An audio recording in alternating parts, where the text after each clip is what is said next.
হয়ে যেত। যদি স্ত্রী জান্নাতি হয় স্বামীর জন্য কাঁদবে, যদি স্বামী জান্নাতি হয় স্ত্রীর জন্য কাঁদবে। রাসূলের হাদিস। আল্লাহ বলবেন, হে আমার ফেরেশতা, মুহূর্তকাল দেরি করো না, যে স্বামীর কারণে স্ত্রী জান্নাতি হয়েছে ওই স্ত্রীর জান্নাতুল ফেরদাউসে আমার বান্দাকে প্রমোশন দিয়ে দিলাম। তাহলে আপনি মরা যাওয়ার আগে, আপনি মরার আগে, মৃত্যুর আগে স্ত্রীকে জান্নাতি বানাতে হবে। ধরে বল ঠিক কিনা? কে কে বিয়ে করছেন হাত তোলেন তো, কে কে বিয়ে করছেন? অর্ধেকই করেনি বা আলহামদুলিল্লাহ, আলহামদুলিল্লাহ। যারা বিয়ে করেছেন কত, যেদিন বিয়ে করে আপনি নিয়ে যাচ্ছিলেন আপনার পাঞ্জাবির কানি আর স্ত্রীর আসলের কানি গেরো দিছিল কি দিছিল না? সেদিন কাকা মুচকি হাসি দেননি? বউ যখন বাড়িতে আনছেন উনকে হাসি আর আছে? সবসময় গরম।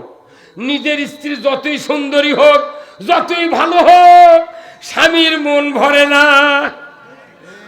অপরের স্ত্রী যদি কালো হয়, যদি ভাবি হয়, মুচকি হাসিতে সালাম দেয়, সালাম আলাইকুম ভাই, ভালো আছেন? কি খুশি রে কথা কন। অনুরোধ করতেছি, স্ত্রীকে আদর দিবেন, যত্ন দিবেন, ভালোবাসা দিবেন, মুচকি হাসি দিবেন, হাসি হাসি কথা কবেন। আপনার স্ত্রী তার জিহ্বা দিয়া আপনার পায়ের পাতা চেটে দিবে। কথা ঠিক কিনা? সেই স্ত্রী ভালোবাসা নাও নাই। ওই যে একদিন সালাম দিতেছে বউ বাসর রাত্রে, আজ পর্যন্ত একদিনও স্বামীও দেয়নি, স্ত্রীও দেয়নি। এই কথা কোন রেখা?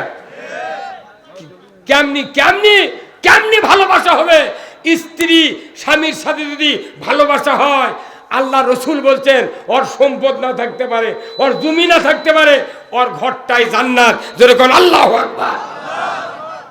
আল্লাহ রসুল বলছেন যে স্ত্রী যদি বলে আমার স্বামী উত্তম, আল্লাহ যদি বলে আল্লাহ আমার স্বামী উত্তম, রসুল বলছেন স্বামী যদি মুত্তাকি হয় ওই স্বামী জান্নাতি। সুবহানাল্লাহ বলেন না? স্ত্রী বলা লাগবে আমার স্বামী উত্তম। তাহলে আপনি মেম্বারের সাথে ভালোবাসা করেন, চেয়ারম্যানের সাথে ভালোবাসা করেন, এমপির সাথে ভালোবাসা করেন, হুজুরের সাথে ভালোবাসা করেন, আপনার স্ত্রীর সাথে ভালোবাসা করা কে মানা করছে? মেম্বারের সাথে ভালোবাসা দেয় ওই সিনেটারি পাট নেওয়ার জন্য, চেয়ারম্যান ভালোবাসে ওই ভিজিএফ কাঠের চাউল নেওয়ার জন্য, এমপি ভালোবাসে চাকরি নেওয়ার জন্য বেটার। আর বউ ভালোবাসে না। যে বইয়ের সমর্থনে, যে বইয়ের সুপারিশে আপনি জান্নাতে যাবেন, সেই বইকে, সেই স্ত্রীকে এমপির থেকে, চেয়ারম্যানের থেকে, মেম্বারের থেকে বেশি ভালোবাসা লাগে। এই বক্তৃতায় মহিলা প্যান্ডেলতে শুনিচ্ছে না?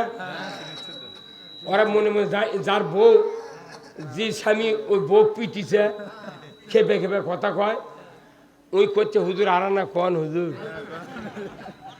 এই বাংলাদেশে এক একটা স্বামী আমি প্রমাণ দিয়ে দিতে পারি। আমি কিছু রিপোর্ট নিই মহিলা দিয়ে, বুঝছেন?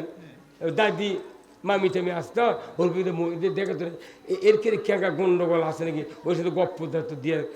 তা আমি হিসাব করে দেখছি 100 জনের মধ্যে 65 জন মহিলা আর স্বামী মাসে 2 দিন করে এই খাটত একজন ওই মুখে শুয়ে থাকে আর একজন এই মুখে।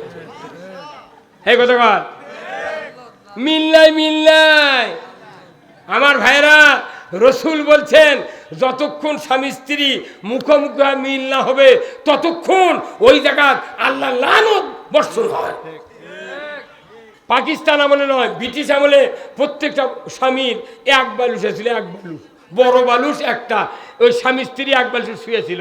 স্বাধীন হওয়ার পর স্বামী স্ত্রীর গোলমাল বাজা গেছে, তখন ওই স্বামী বালুস লিয়া ওই মধ্যে শুয়ে আছে, আর এই বউ খালি মাথায় শুয়ে আছে।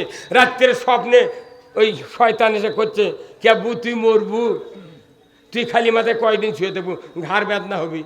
তখন ই করতে কী কর্ম, ওই কাল সকালে উঠে বটি দিয়ে বালিশের মধ্যে কাটবি, কাটে অর্ধেক করে দিব, ওর বালুস উই দায় দাগ, তোর বালুস তুই পাবো। কথা কর আমি এখনো কিছু কিছু আল্লাহর বান্দাবান্দির এক খারত এক বালুস আছে, কিন্তু অনুরোধ করতেছি, আপনি কার সাথে মিল দেন? স্ত্রী আপনার জীবন যৌবন, আপনার দিন ইমান হেফাজত করার সবচেয়ে বড় মাধ্যম। স্ত্রী হলো জান্নাতি নিয়ামত। আল্লাহু আকবার। এত বড় নিয়ামত পৃথিবীতে নাই। এই স্ত্রীর পেট থেকে যখন সন্তান জন্ম নেয়, আমার রাসূল বলছেন, আল জান্নাতু তাহতা আকদামিনা উম্মাহাতিকুম, মায়ের পায়ের তলে আপনার সন্তানের জান্নাত। জোরে কোন আল্লাহু আকবার। মায়ের পায়ের তলে সন্তানের জান্নাত। সেই মায়ের সাথে বিয়ে করার পর বইয়ের পক্ষ লিয়া, স্ত্রীর পক্ষ লিয়া মায়ের সাথে বেটা হুড়োহুড়ি করে, তোরদিন আমি বউ ছাড়ে তোমার কথা কন। ও বাবা, আল্লাহর নবীর জীবদ্দশায় আলকামা নামে একজন সাহাবী ছিলেন। আলকামা একদিন বইয়ের কথা শুনে, স্ত্রীর কথা শুনে মার সাথে এমন ধমক দিয়েছিলেন, মার কলিজা ফেটে খান খান হয়ে গিয়েছিল। এই আলকামা মরণের সময় হয়ে গেল। রসুল জীবদ্দশার ঘটনা রসুল বর্ণনা করেছেন। আলকামা যখন মরণ শয্যায় শায়িত হয়ে গিয়েছে, ওই সময় অনেক সাহাবী এসে তাকে তলকিন দিতে লাগলেন, ও আলকামা তুমি তাড়াতাড়ি করে কালিমা পড়ো, কালিমা পড়ো। সে কালিমা পড়তে পারে না। রসুলকে ডাকা হলো। রসুল বললেন, আলকামা কালিমা পড়ো, কালিমা পড়ো। পড়তে পারে না। উনি বললেন, এনার কেউ কি বেঁচে আছে? বলে, এনার মা আছে। মাকে ডাকা হলো, মা আপনার কাছে কি অপরাধ করেছে মা? আপনার সন্তানকে মাপ দেন, নচেত কালিমা পড়তে পারবে না। ওই মা বলছে, ও আল্লাহর নবী, আমার সন্তানকে আমি জীবনে মাপ দেব না। বলে, কেন মাপ দেবে না? বলে, একদিন স্ত্রীর কথা শুনিয়া আমাকে এমন ভাবে ধমক দিয়েছিল, ওই দিন আমার কলিজার থেকে মহব্বত উঠে গেছে, আমি জীবনে মাপ দেব না। আল্লাহর নবী বললেন, সাহাবীরা তোমরা বন থেকে জঙ্গল থেকে খড়কুটা নিয়ে আসো, আগুন জ্বালাও, আমি তার মায়ের সাক্ষাতে এই আলকামাকে ওই আগুনের উপর শোয়া দেয়া পুড়ে ছাই করে দেব। কারণ এই অবস্থায় যদি মারা যায়, মৃত্যুর পরে সে জাহান্নামে যাবে। কারণ মার কাছে অপরাধ করলে কোনোদিন ক্ষমা পাবে না। মা যদি মাপ না দেয়, এই সন্তান বেঈমান হয়ে মারা যাবে। রসুলের সাহাবীর কথা আমি বলছি, শুনে হিমশিম খাবেন না। নিজের নবীর সাহাবী, উনি মার সাথে দুর্ব্যবহার করার কারণে উনি মুখ দিয়ে কালিমা পড়তে পারছেন না। তাহলে আমাদের এই কথাটা কিভাবে বিশ্বাস করতে হবে? আমার জীবদ্দশায় যেন মাকে উ শব্দ বলে এমন যেন আঘাত না দিই। জোরে বলুন ঠিক কিনা? আমার ভাইয়েরা, আল্লাহর রসুল করলেন কি, আলকামাকে ওই জায়গায় খড়কুটার উপর শোয়াই দিলেন। তারপরে মাকে বললেন, মা, ওগো মা, 10 মাস 10 দিন আপনি উদরে ধারণ করেছিলেন, মা আপনি নিজের হাতে এই খড়কুটাতে একটু আগুন লাগায় দেন। আপনার সামনে, আপনি যেহেতু মাপ দিচ্ছেন না, আপনার সামনে কে পুড়ে ছাই করে দেব। কারণ মৃত্যু এইভাবেই হলে সে জাহান্নামে যাবে। এই কথা মাকে ডাক দিয়ে যখন নবী বললেন, ওই মা বলছে, হুজুর আমি তাকে মাফ করে দিলাম। নিজের হাতে কেমন করে সন্তানকে আগুনে পুড়ে দিই, এটা আমি পারবো না, তবে আমি মাফ করে দিলাম। রসুল বর্ণনা করেছেন। তারপরে আলকামার মুখ দিয়ে কালিমা তেলাওয়াত হয়েছে। যদি বলুন ঠিক কিনা?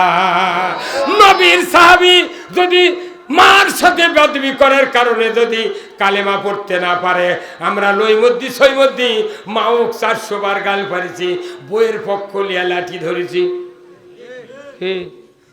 হারিয়ে দাম বরাদাতকে আল্লাহ তুই বড় জান্নাত দিবি, মরে দেখেন বাটাম ফাটাবি। কার কার মা বেঁচে আছে হাত তোলেন তো দেখি, কার কার মা বেঁচে আছে? সুবহানাল্লাহ, আলহামদুলিল্লাহ, এতগুলো মা বেঁচে আছে। আমার ভাইরা, যে মা যাদের বেঁচে আছে, হুমা জান্নাতুকা ওয়া নারুকা। আল্লাহু আকবার। এখনই আজি রাত্রি গিয়া মার পায়ে ধরে ক্ষমা চান, মা ভুল করেছি, মা অপরাধ যত করেছি মা তুমি মাফ করে দাও।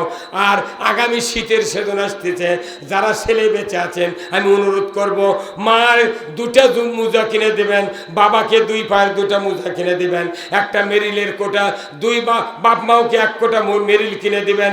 রাত্রিতে শোয়ার সময় বাবার মুখে দিয়ে দিবেন, মায়ের মুখে দিয়ে দিবেন, বাবার পায়ে তেল দিয়ে দিবেন, বাবার গায়ে তেল দিয়ে দিবেন।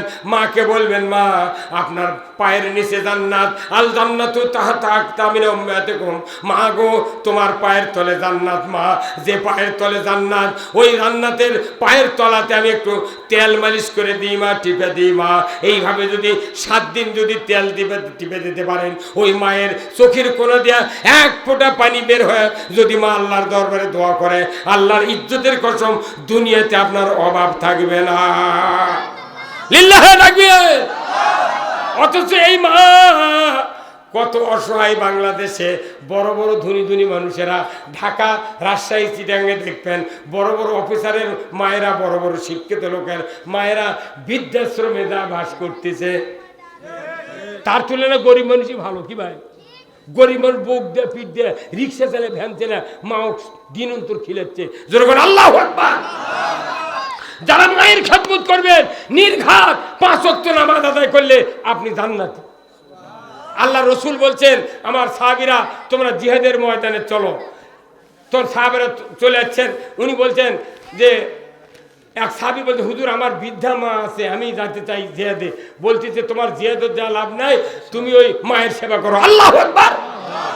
মায়ের খেদমত করলে জিহাদের সওয়াব। আল্লাহু আকবার। আমার ভাইরা, রসুল বলেছেন যাদের পিতা জীবিত আছে, পিতার দিকে যদি ওই সন্তান নেক নজরে তাকায়,